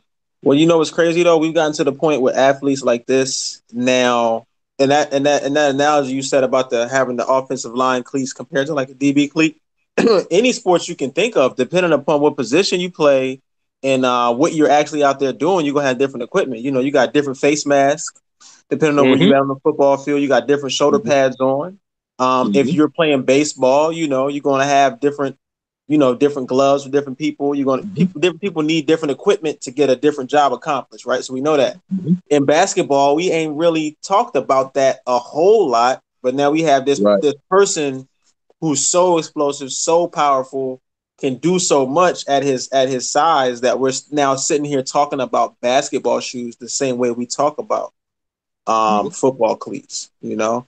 And then what they did too, I was, because I read a couple articles on the situation after the thing happened with Zion or whatever, and they were talking about there have been people who have had complaints on Nike.com about that PG 2.5, and this is like regular people who bought the shoe, and that never even occurred to me because I never wrote a review about a shoe I bought and how I performed in it. But now I think the day and age we live in, I have written a review about something else, some other product that I bought online or whatever, and what I thought about it, and it's the same thing. It is a product that people buy, and there are people out there who are buying these same shoes that we might buy just for fashion or whatever, but people are still buying these shoes to hoop in them, and they are going to talk about and think about how they perform. And it's supposed to be a performance shoe. That's what it's for. And that particular shoe that he was wearing actually does have a lot of complaints. There was actually people talking about the shoe saying it's falling apart on them, threads coming out the shoe, different stuff like that. So, he may have just got a product that's not that great. I've never had the shoe myself. I've never wanted the shoe anyway. Maybe I wanted those PlayStations a little bit, but Right. that's But you about weren't it. gonna ball in them though. Exactly. That's one thing. We talk a lot and we spend a lot of time thinking about shoes that we're not looking at these shoes for what can I do on the basketball court with this shoe.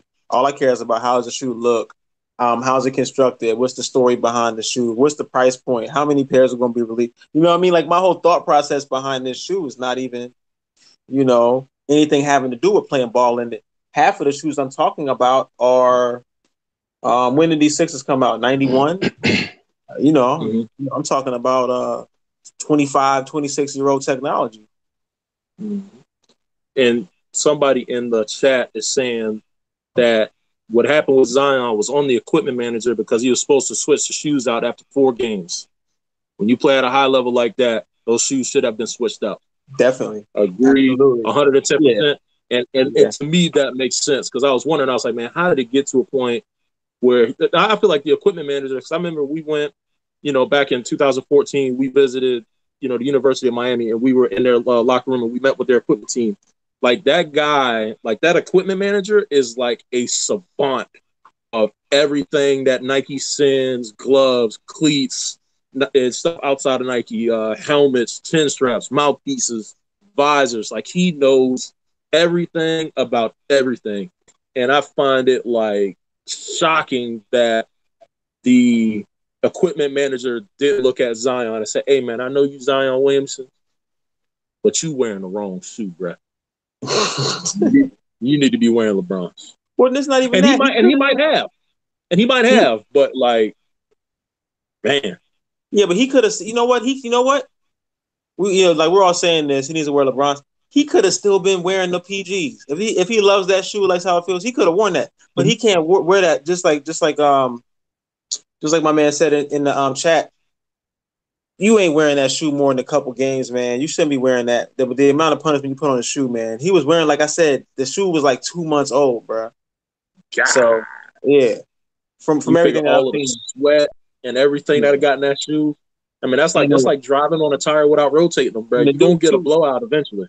The dude's 280 pounds, man. I know y'all seen somebody wearing a pair of shoes before that was a big dude and seen them things leaning before. Hey, man. they get that lean. They get that lean, man. I done seen that, like, man, whether it be on the inside or outside, they start to lean. And you figure, just like you said, when you put that type of pressure in, I don't know, G's, lateral G's, whatnot, plays a part in these shoes. But when you see how hard he plants and moves, yeah, it doesn't surprise me at all. Not even saying how much he practiced. What if he practicing those same sneakers? Wow. He playing. Yeah. I mean, like the Zoom, you talking about G-Force, that's like they all like this stuff scientific, man. Especially like they really, really got into it. And I would give Jordan a huge amount of credit for it. Because they really got into this, like the scientific part of this of the sneaker.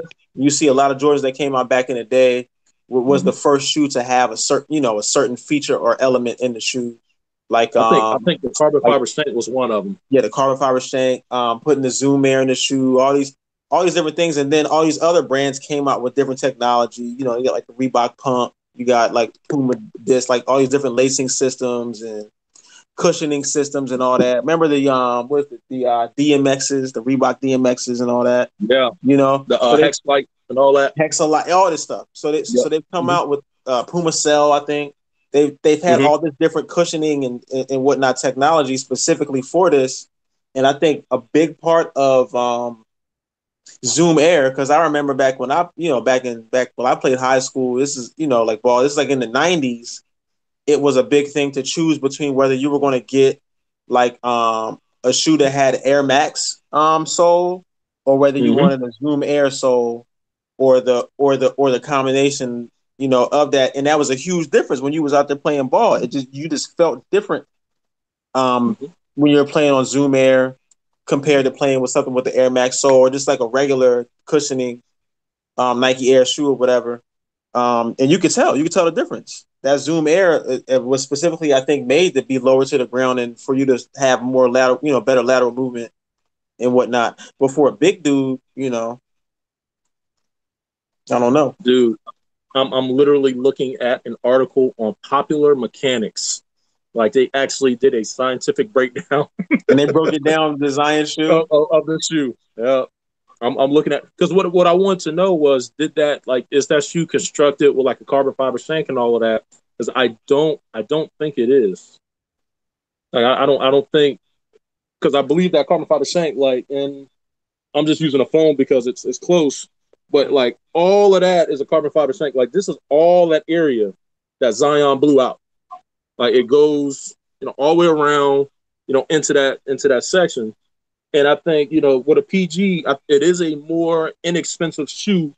And I think those are things that allow them to cut that cost because carbon fiber is not cheap. And when you don't have those types of things, I don't know if LeBron's have carbon fiber in them. I know they have a lot of air sole in them. But like that lack of construction, I think that probably played a part in that shoe. Yeah, it is. This is scientific, man. But I mean, also too, this is what glue. I think I mentioned this after this happened, man. That's not like old school like stitching, holding together the sole of that shoe to the upper, man. That's like glue holding that thing together. So, man, for anybody that's watching this, like literally, like go on Popular Mechanics and look this up, man. This is actually pretty good stuff. Yeah, I'm looking at it right now, man. I'm definitely gonna read this article. Yeah, they getting real deep. yeah. This is that's good stuff. Yo, so what's All coming right, out, man? Oh man, I think it's gonna be dry, man. Bees, man, what's good, man? You the man with the releases, man. What's the what'd you call it yesterday? What's the tabernacle telling us, man? You had me dying last night talking about that tabernacle. Wow, I think only thing they got those with them fours coming out and them sixes. They got some sixes, the hot lava fours or whatever. And I'm gonna be honest, man. For it to be the year of the fours, they ain't dropping no dope fours like not the way like they drop ones. Yeah. And then on top of that, they got ones dropping all year long. Some dope stuff dropping all year. And I want to say, if not this weekend, them Phantom Red ones. They coming out too. With the red stitching, the white one. Yeah. Yep. Those are getting a lot of hype. People are getting pretty hype about that shoe. Which is I'm thinking it's 3M. I think the uppers, the majority of the uppers 3M. I heard. Now I don't know. Wow. I heard. So. Wow, that'd be crazy. If the upper of that shoe is 3M, then wow. And then other than that, I don't know. It's gonna be kind of quiet. Oh no, you still got the Travis Scott's coming out, right? The Travis Scott's come out when the ones is gonna be like a general, like they're gonna like have a wider release. Yeah, I still think those would be kind of limited though. But you see the resale on them like 1,700. Yeah, it's crazy. But that is crazy. Because they dropped like 5 pairs though. That's why. Yeah, real talk. Drop like 5 pairs on damn thing. And also Jordan himself had a pair of them on All-Star Weekend too. With the bootcut jeans. You can't call Jordan a bootcut bandit now. Come on, man. You can't. No, I ain't calling that. I'm just saying he had the boot cuts on. The jeans covered about 60% of the damn shoe. Okay, and then like that jacket he had on, man. I was like, bro, is it that cold in Charlotte right now? That's how he's supposed to wear them. Like, I mean, come on, man. Jordan is like somebody. Like, that's like your granddad or something, man. Come on, man. Like he's getting to the point. He might almost be a great granddad, but yeah, still, I ain't tripping, man. That's still my guy, man. But man, he was doing them Travis Scott something flagrant with them jeans though, man. I'm looking at releases right now. I don't see anything crazy coming up in the next week or so, next few days. They're dropping a whole bunch of 720s in a bunch of different colors. Them all blacks drop, right? Yep. Yeah, the all black ones. Yeah, them fire. Yeah, those fire. Have you Now, seen the iridescent mesh version of those? Yeah, I did. I seen both pairs. Yeah. I was looking and stuff up yesterday, and I seen a bunch of them. Well, seen those two or whatever. But yeah, those are them total eclipses. I'm gonna need them.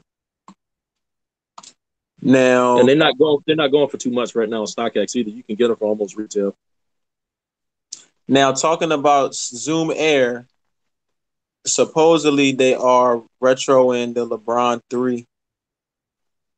The LeBron 3 home, and that's supposed to be happening this month.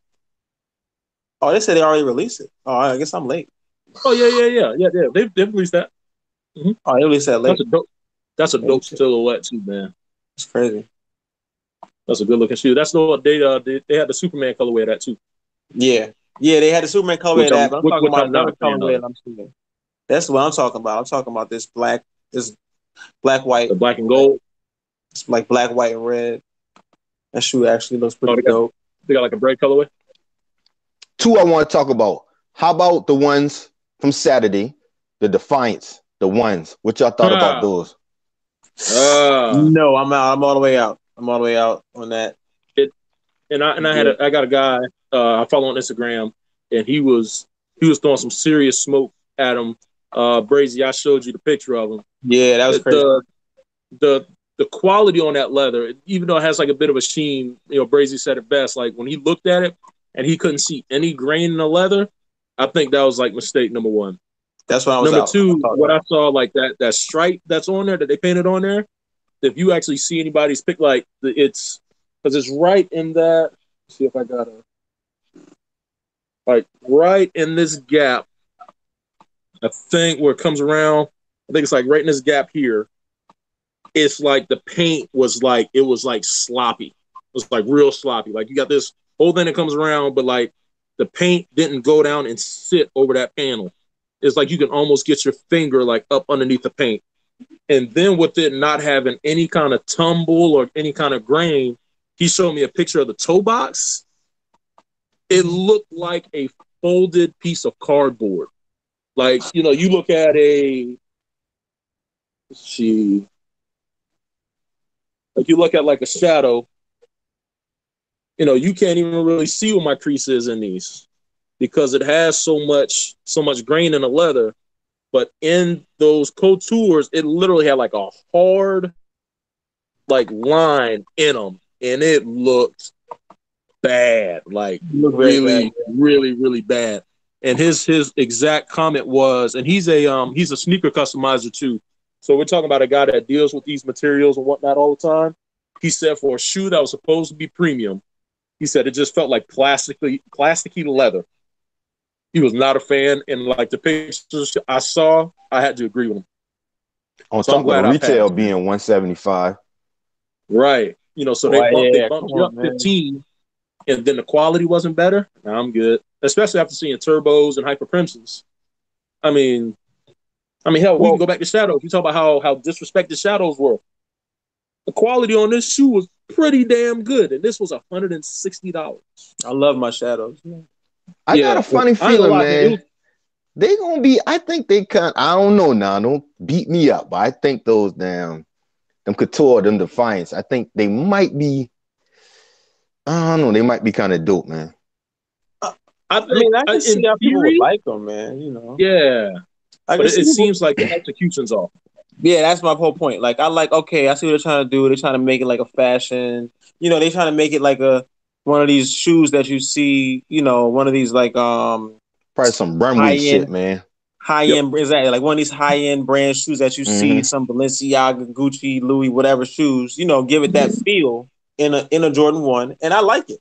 I like, how the shoe, I like the concept of, okay, we got a white sole, we got the black upper with just the red stripe across it. Okay, boom.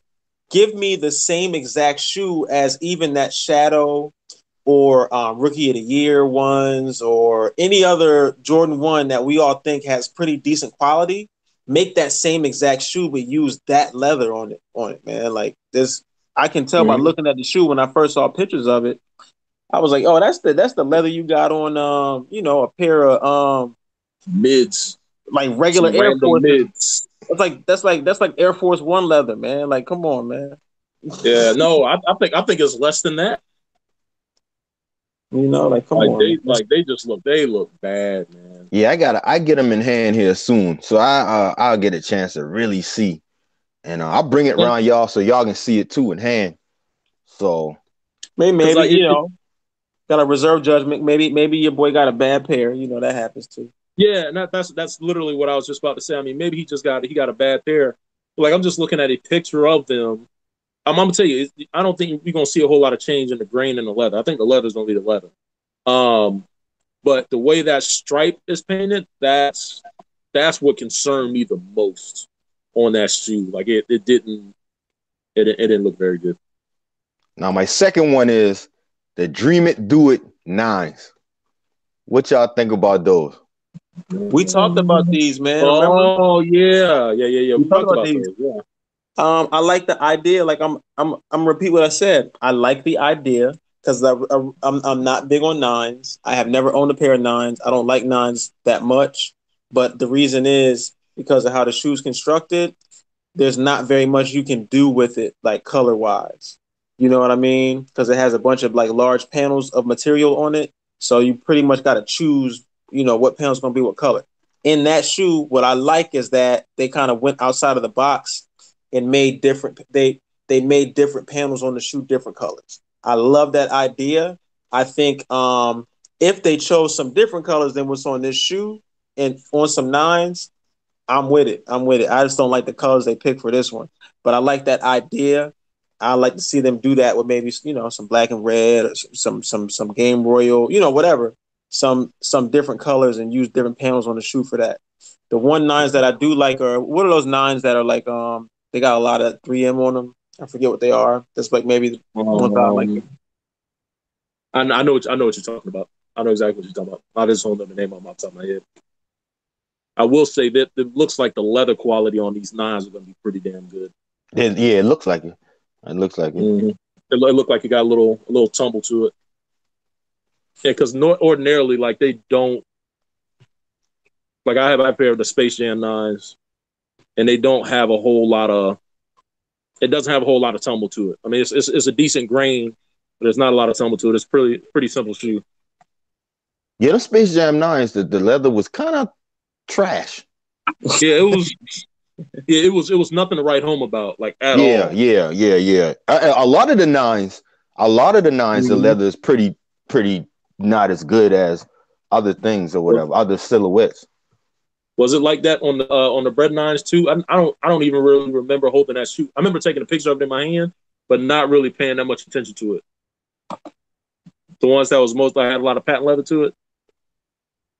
Oh, I can't remember those, but I think those were fire anyway. Mm-hmm. No, you're right. That leather wasn't as good either. It was just that regular, what's the regular leather, whatever. You pretty much won't find, I don't think, other than looking at how these look, it looked like it could be better.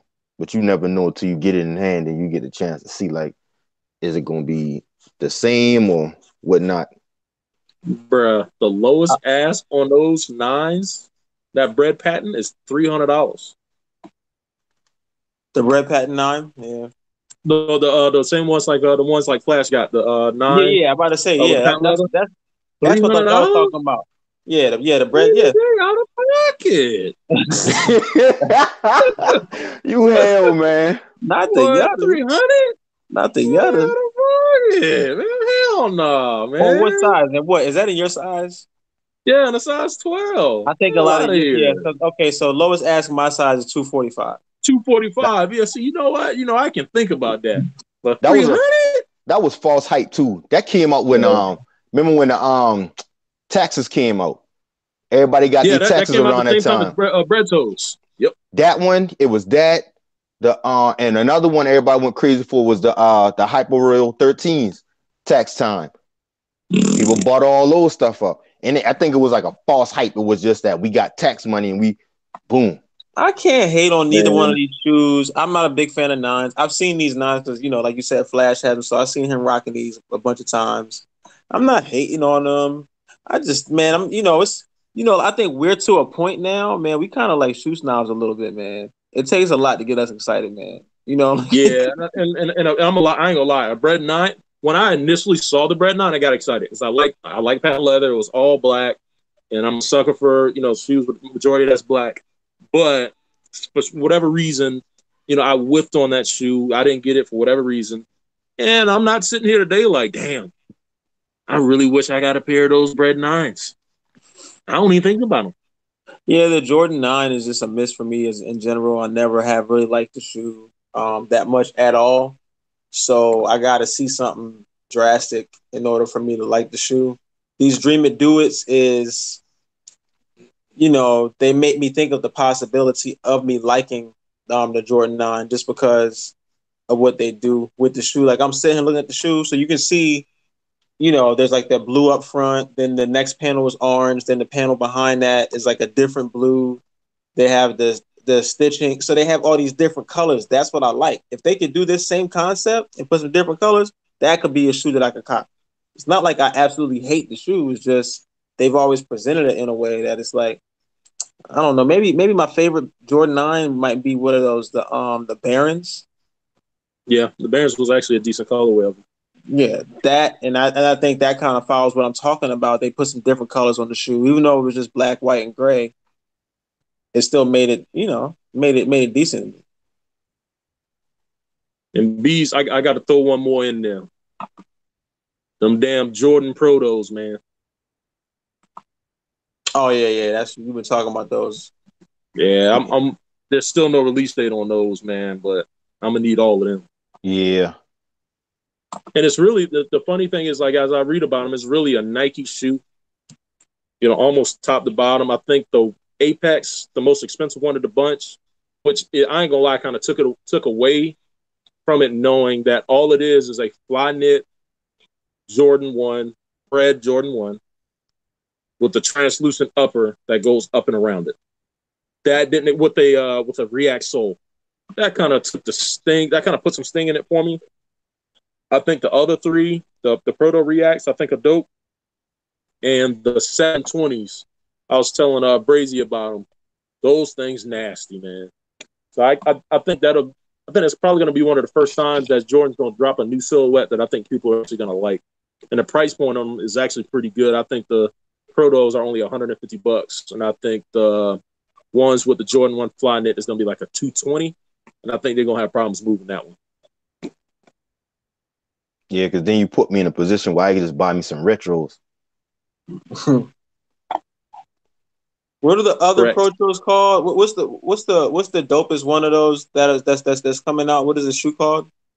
I think it's the Jordan Proto React. In my opinion, is the dopest one. Then I'd say the second one is the Jordan Proto 720. And then I think the Apex, Jordan Proto Apex. That's the one. But that's the one that has the fly knit one inside of a translucent shroud, if you will.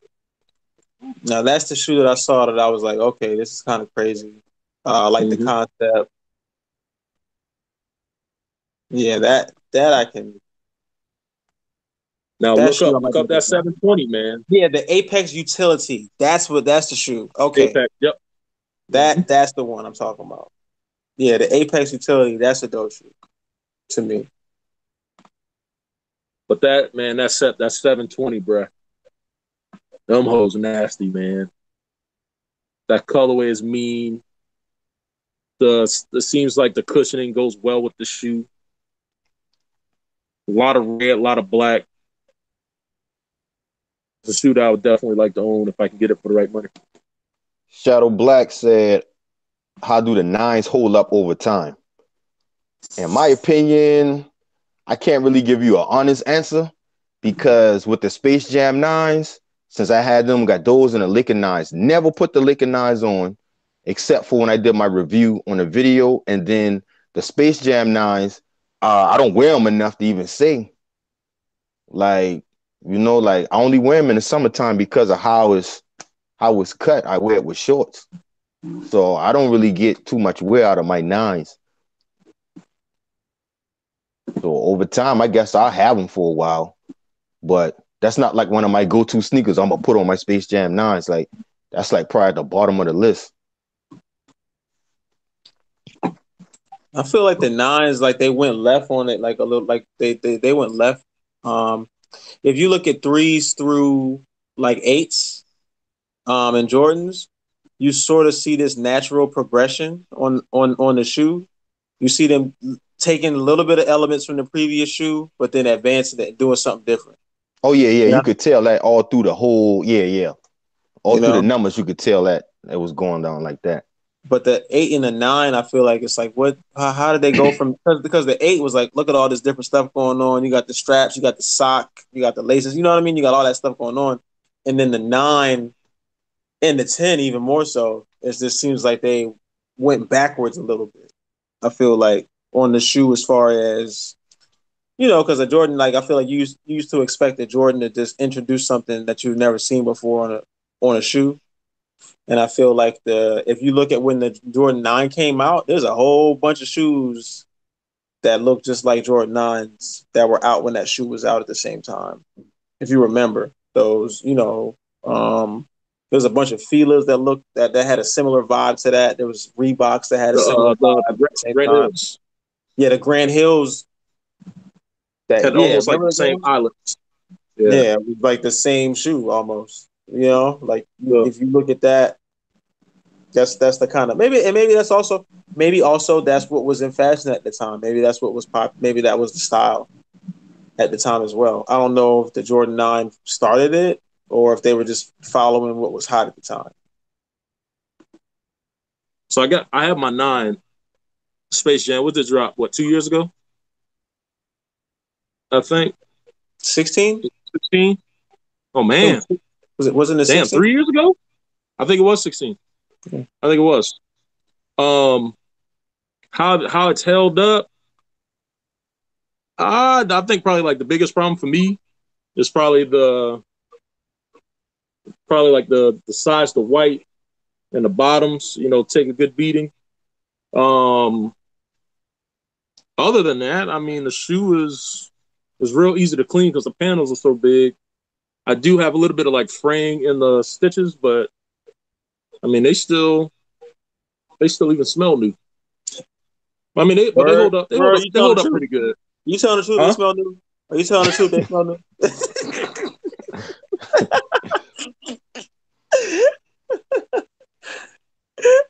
Ish. Man, nah. You know what though? I will say those do look pretty good because I've personally seen you wear them a bunch. Quite a few times. Mm-hmm. It's a good looking shoe. It's a real good looking shoe. And it's simple. They can be a bit of a pain to keep clean, but I think they hold up pretty well. I want me a nice pair of Motorboat Jones though. Yeah, I don't see nothing. I guess they taking a little hot little break. They just hit us with so much, man. The first 2 months, 2019, man, they hit us with so much.